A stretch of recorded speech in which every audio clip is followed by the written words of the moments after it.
नमस्कार दोस्तों, आपका जीके राइसिंग जोड़ पर हार्दिक स्वागत है। आज हम जो पाठ पढ़ने जा रहे हैं वो है बिस्कोर की माटी।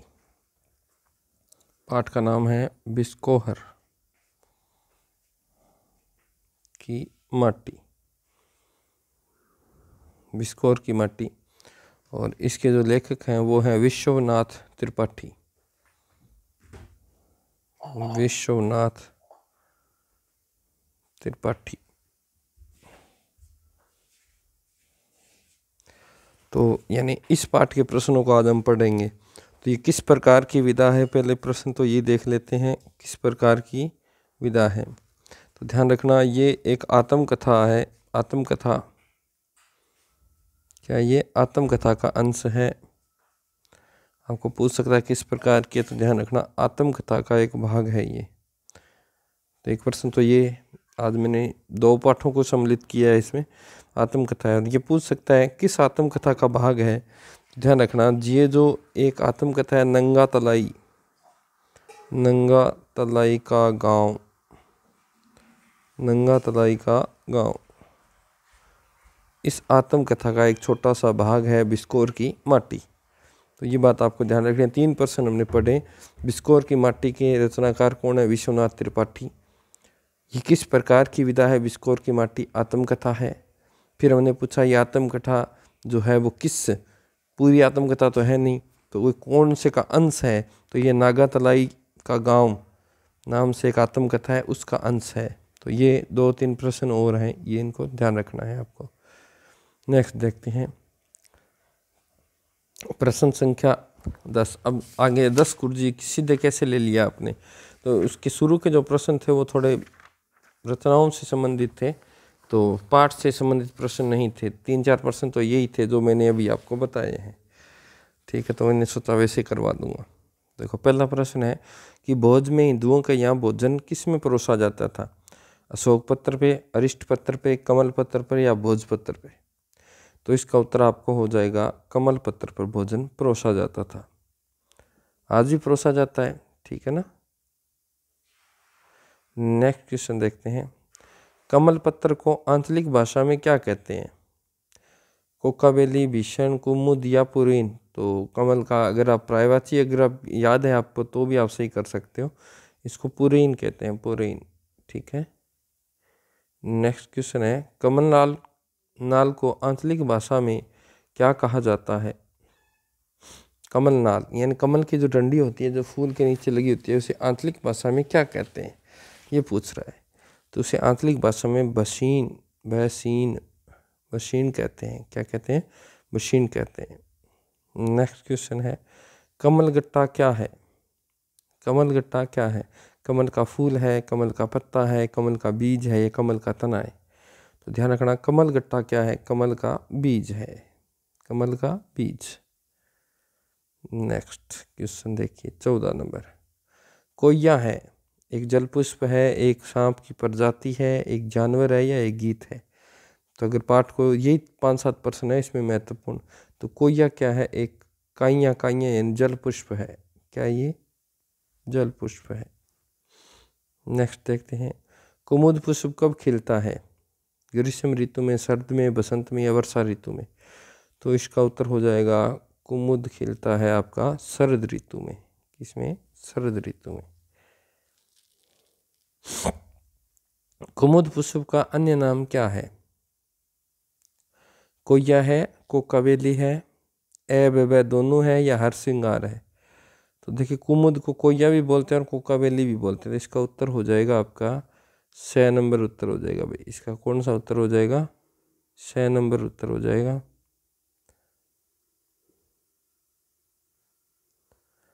कुमुद पुष्प को लेखक ने अपने गांव के अलावा और कहाँ खिलते हुए देखा था? तो ये बहुत महत्वपूर्ण क्वेश्चन है। इसका अगर इंपॉर्टेंट क्वेश्चन माने तो ये मान सकते हैं, राजस्थान के कुचामन मेगा हाईवे के दोनों ओर, पंजाब में रेलवे लाइन के दोनों ओर, मालवा में ओरण की ओर और इलाहाबाद में मंदिर की ओर। तो ध्यान रखना, इसका उत्तर है पंजाब में रेलवे लाइन के दोनों ओर। हरसिंगार का पुष्प कब खिलता है? हरसिंगार का जो पुष्प है वो कब खिलता है, किस ऋतु में खिलता है? तो ध्यान रखना, उसका उत्तर होगा शरद ऋतु में खिलता है। फिर है दिलशाद गार्डन के डियर पार्क में कौन से पक्षी पाया जाता है?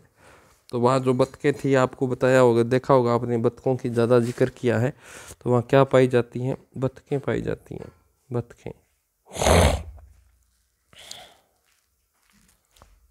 ये प्रश्न भी बहुत महत्वपूर्ण है, इस प्रश्न को भी इम्पोर्टेंट कर लीजिएगा। हजारी प्रसाद द्विवेदी का कथन है कि क्या कोई बिना किसी प्रयोजन के, बिना किसी उद्देश्य के किस संबंध में कहा है कि ये जो, क्या ये सब जो हो रहा है वो बिना किसी प्रयोजन के है या बिना किसी उद्देश्य के? ये किस बात बारे में कहा गया था? माँ की ममता के बारे में कहा गया था, या मित्र का प्रेम बताया गया था, बतखों का पानी में तैरना बताया गया था, या शरद ऋतु में हर श्रृंगार का खेलना बताया गया था? तो ये जो माँ की ममता के बारे में कहा गया था, बिना किसी प्रयोजन के। ओके, इम्पोर्टेंट क्वेश्चनों में शामिल। दूध कटा होने का अर्थ क्या अर्थ है? यानी स्वयं माँ का मायके चले जाना, जुड़वा भाई का होना, माँ का दूध छूट जाना, स्वयं बच्चे द्वारा माँ का दूध नहीं पीना। तो छोटा भाई हो जाता है उसका, तब उसका दूध क्या हो जाता है? छूट जाता है माँ का, फिर छोटा भाई दूध पीने लग जाता है, लेखक का, है ना? तो वही था। विश्वनाथ किसने पाला था? विश्वनाथ को किसने पाला था? मौसी ने पाला था, चाची ने, कैसरीन दाई ने, या भुआ ने? तो इसको पाला था दाई ने। कौन सी दाई थी? कैसरीन दाई थी। सुई की डोरी से बनी हुई कथरी क्या कहलाती है? सुई से बनाते हैं कोथड़ी, जो गांव में, अपने गांव में इधर बागड़ी भाषा में कोथड़ी बोलते हैं उसको, ठीक है ना? सुई से सिली जाती है, तो उसे क्या कहते हैं? सूजनी कहते हैं। उसे क्या कहते हैं? सूजनी। उत्तर हो जाएगा सूजनी। विश्वनाथ के गांव में एक फल और बहुत इफरात होता था, कौन सा होता था? कोहड़ा, भरबंडा, शरीफा, तोरी। तो क्या होती थी? भरबंडा। इसे अगर बात करें तो सत्यानाशी जिसे बोलते हैं, उसने कहा था ना सत्यानाशी और भरबंडा यहाँ बहुत होते हैं, तो ध्यान रखना, सत्यानाशी, भरबंडा, ये एक फल और होता था वहाँ पे। आँख आने पर किस फल का दूध लगाया जाता है? यानी जब आँख दुखनी आ जाती है ना, तब कौन से जो फल है उसका दूध लगाया जाता है? तो वो भी फिर उसका उत्तर भी क्या है? भरबंडा। भरबंडे का जो दूध होता है वो आँख पे लगाने से आँख दुखनी चली जाती है। बिस्कोर की माटी पाठ में आया गीत फूल खिले, खिले फूल धान खिले, कौन दो फूल की रचयिता कौन है? यहाँ से आपने सोचा होगा कोई प्रश्न ही नहीं बनता, बहुत बढ़िया प्रश्न बना है। आपका उत्तर होगा विश्वनाथ, है ना? तो नहीं, बिल्कुल गलत है। नवल शुक्ल, विश्वनाथ, राजकुमार शुक्ल और अजीत कुमार। तो इसके रचनाकार हैं नवल शुक्ल, ठीक है। किस सांप को वामन जाति का मानकर मारा नहीं जाता? किस सांप को? तो ध्यान रखना, ये वामन जाति का सांप कौन सा है? तो डोंडा सांप को नहीं मारा जाता। सबसे खतरनाक सांप जिसके काट लेने पर आदमी घोड़े की तरह ही नहीं नाकर मरे, तो ऐसा कौन सा सांप है? ये सांप है जो घोड़े की तरह ही नहीं नाकर मरेगा, वो है घोर कड़ाइच। कौन सा है? घोर कड़ाइच। दो मुंह वाला सांप कौन सा है? दो, जिसमें गांव में हमारे इस साइड में देखें तो उसको बांडी बोलते हैं अपने, और उसमें लिखा है उसने बटिया, जिसके दो मुंह होते हैं। कौन सा? बटिया। फिर ततैया का डंक झाड़ने के लिए किस पुष्प को सूंघाया जाता है? गुड़हल का पुष्प, हरसिंगार का पुष्प, बेर का पुष्प, या नीम का पुष्प? तो ये बेर का जो पुष्प होता है, बेरी का, उसको सूंघाया जाता है। लू लगने की दवा थी, जब लू लग जाती तो क्या करते थे? गुड़हल का फूल सूंघाते थे, बेर का पुष्प सूंघाते थे, नीम के पत्ते, या कच्चे आम का पन्ना? तो देखो, कच्चे आम का पन्ना। और ये तो जो चेचक निकलता था ना, तब नीम के पत्ते वगैरह से उसे स्नान करवाया जाता था। ये ततैया वाला हो ही गया, तो थोड़ा सा ध्यान रखना है। इसका उत्तर होगा जब लू लगती थी, कच्चे आम का पन्ना पिलाया जाता था बालक को। मेरे घर की छत से जैसे घोड़ों की कतार दूर से दौड़ी हुई चली आ रही है, लेखक ने ऐसा किसके बारे में कहा है? बहुत महत्वपूर्ण प्रश्न है ये भी, इंपॉर्टेंट क्वेश्चन है ये। बसंत की पवन के बारे में कहा है, या फाल्गुन की आंधी के बारे में कहा है, बरसात के बारे में कहा है, या सावन की बाढ़ के बारे में कहा है। तो ये जो बात कही थी, ये कही थी उसने जब बरसात आती थी तो बादलों को गिरते हुए देखता था, तब उसने कहा है। तो इसका उत्तर हो जाएगा बरसात के बारे में कहा है। खेतों में पानी देने के लिए छोटी छोटी नालियां बनाई जाती थी, उसे क्या कहते थे? कुइयां, फंटेरा, बरहा, सूजनी, क्या कहते थे भाई? छोटी छोटी नालियां खेत में जो बनाई जाती थी उसे कहते थे बरहा, बरहा। देखा तो लगा चांदनी रात में बरसात की, चांदनी रात में जूही की खुशबू आ रही है। लेखक ने किसके बारे में कहा? यह भी प्रश्न इंपॉर्टेंट क्वेश्चन है भाई। उसने कहा था कि देख ऐसा लगा जैसे चांदनी रात में बरसात हो रही है और बरसात में कोई जूही की खुशबू आ रही हो। लेखक ने किसके बारे में कहा था? Important question. सावन में होने वाली घनघोर बारिश के बारे में, अपने से 10 बरस बड़ी औरत के बारे में, मध्य पर्वत से आने वाली हवा के बारे में, या फूलों से सजे बगीचे के बारे में। तो इसका उत्तर हो जाएगा अपने से बड़ी जो 10 वर्ष की औरत थी, जब उसको देखा था तो ऐसा लगा था कि जूही का फूल आ रहा है। बचपन के दिनों में विश्वनाथ किनके घर बहुत जाया करता था? संतोषी भैया के घर, केसरीन ताई के घर, उस औरत के घर, या मामा के घर। तो इसका उत्तर होगा संतोषी भैया के घर जाया करता था। जाड़े की धूप लगती है जैसे गुड़हल की खुशबू हो, चैत की चांदनी हो, सावन की बारिश हो, या पूर्णिमा हो। तो ये लगती थी चैत की चांदनी हो। बिस्कोर की देवी को का फूल माना जाता है। बिस्कोर की जो देवी है उसे कौन सा फूल पसंद है ये बताया है ना? तो कौन सा फूल पसंद था उसे? गुड़हल का पुष्प पसंद था। अपने गांव की स्मृति के आधार पे अजीब तौर पर जुड़ा हुआ है। क्या जुड़ा हुआ है? ये प्रश्न लास्ट पंक्ति है, ये बहुत महत्वपूर्ण प्रश्न है भाई आपका, लास्ट पंक्ति है। तो वो कहता है जिस प्रकार गांव बदल रहा था उसी प्रकार एक दिन मृत्यु भी अपना बोध करवा देगी। इसका उत्तर होगा मृत्यु का बोध। इंपॉर्टेंट क्वेश्चन है ये, ठीक है भाई। अच्छा, अब नेक्स्ट जो पार्ट है आपका वो है आपका अपना मालवा। कौन सा पार्ट है? अपना मालवा खाऊं उजाड़ू सभ्यता। उजाड़ू सभ्यता में किसका है ये प्रभास जोशी का है। किसका है? प्रभास जोशी का। तो पाठ का नाम है अपना मालवा खाऊ उजाड़ू सभ्यता में, ठीक है। क्या चीज़ थी ये क्या हुआ था? एक जनता समाचार था, उस पत्र में ये एक प्रकाशित लेख है जो 2006 में प्रकाशित हुआ है। तो ध्यान रखना, ये एक जनता समाचार पत्र में प्रकाशित लेख है। इसमें क्या क्या चीज़ें हैं? जीवन में प्राकृतिक आपदाएं आती रहती हैं, उनके बारे में इनका वर्णन किया गया है। तो देखते हैं इसके महत्वपूर्ण प्रश्नों को, कौन कौन से महत्वपूर्ण प्रश्न है इसके। नेक्स्ट, अपना मालवा खाऊं उजाड़ू सभ्यता में आलेख का मूल बिंदु क्या है? अभी मैंने आपको बताया इसका मूल बिंदु क्या है। तो इसका मूल बिंदु है पर्यावरण से संबंधित समस्याओं को उजागर करना, ठीक है। पढ़ लेना आप इसको, इंपॉर्टेंट क्वेश्चन। थोड़ी देर में लगने वाला लगा कि चौमासा अभी गया नहीं। रेखांकित पद में क्या अर्थ है? चौमासे से क्या अर्थ है? पेपर में आया हुआ है ये चौमासा शब्द, है ना। तो ध्यान रखना, बरसात के 4 महीने चौमासे के अंतर्गत आते हैं। पेपर में आया हुआ क्वेश्चन है ये। मालवा में मानसून के जाने का महीना होता है। कौन से महीने में मानसून चला जाता है? तो वो होता है कमार। कौन सा? कमार। भारी बारिश से सोयाबीन की फसल गल गई, लेकिन उसकी भरपाई किस फसल से हो गई थी? तो यह भी प्रश्न देखो, बहुत बढ़िया क्वेश्चन। गेहूं और चने से उसकी भरपाई हो गई थी। फालतू समय नहीं है अपने पास, ऑप्शन आपके पास है, आराम से कर लीजिएगा। इस बार बारिश हुई थी, कितनी हुई थी? 30, 10, 20, 30, 40 इंच कितनी हुई थी? तो ये हुई थी, अब की बार जो बारिश हुई थी वो हुई थी 40 इंच। उज्जैन से देवास जाएं तो रास्ते में क्या आता है? रास्ते में क्या आता है? मारवाड़ आता है, अच्छा इधर नहीं था क्या? मारवाड़ आता है, मालवा आता है, मेवाड़ आता है, मेरवाड़ आता है। तो इसका उत्तर हो जाएगा आपका रास्ते में आता है मालवा। क्या आता है? मालवा।